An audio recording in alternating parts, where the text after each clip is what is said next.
An Eye for Murder. Written by Libby Fischer Hellmann. Narrated by Karyn O'Brien. For my mother, who started it all.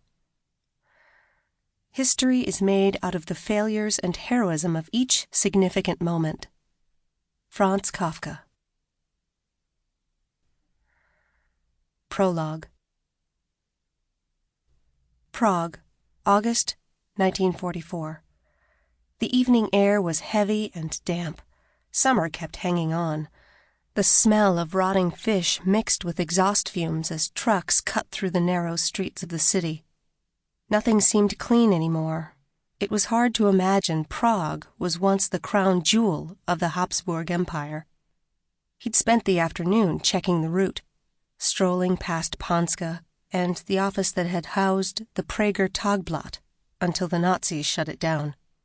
Past the castle, the palace, and the basilica, with their jumble of Romanesque, Renaissance, and Baroque architecture, trying to look unobtrusive. Just another Czech citizen out on a late summer day. The city made him uncomfortable. Back home before the war, he'd prowled dark streets and alleys, courting danger, practically daring it to appear. But now, danger meant death if he was caught. He was careful to avoid people and crowds. The restaurants smelled of stale beer, and the tables were coated with grime. Maybe it was the European tolerance for a state of clean that would make Westerners cringe. Or maybe it was the only way the people in occupied countries had to rebel against Nazi discipline. A few patrons had come in, old men mostly, their bodies shriveled with age. One hobbled on a cane. After observing the place for an hour, the American decided it was safe to enter. He leaned in at the bar, a glass of beer in his hand, but his gut twisted every time someone glanced his way. The door squeaked as someone came in. He turned around. The new arrival ordered a schnapps. The bartender, busying himself with a glass and the bottle, didn't look up. The man tossed his drink down in one gulp and thumped his glass on the bar. The bartender refilled it. "The Kinsky Gardens are beautiful now, yes?" the new arrival said in German, looking down the bar. The American replied in heavily accented German, "I prefer the park this time of year."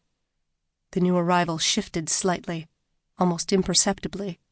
"Yes, it is cooler there." After 10 minutes and another schnapps, the new arrival dug deep in his pocket, tossed a few coins on the bar, and walked out.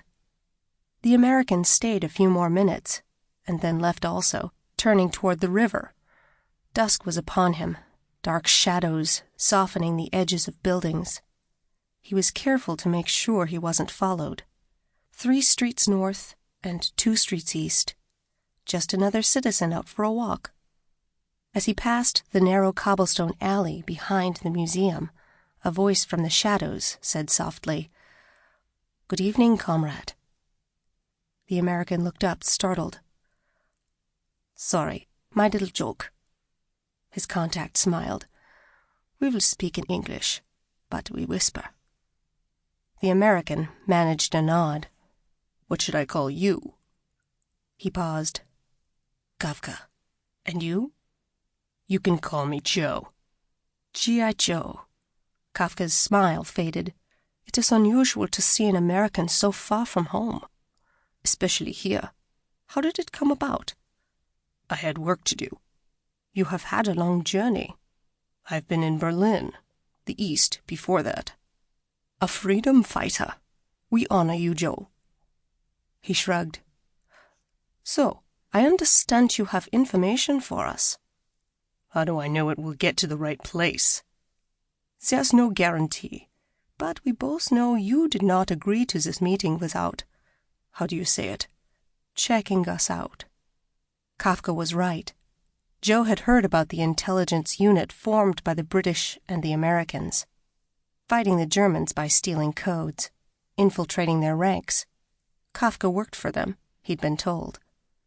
He took a breath. "You've heard of Joseph Mengele?" Kafka's jaw tightened.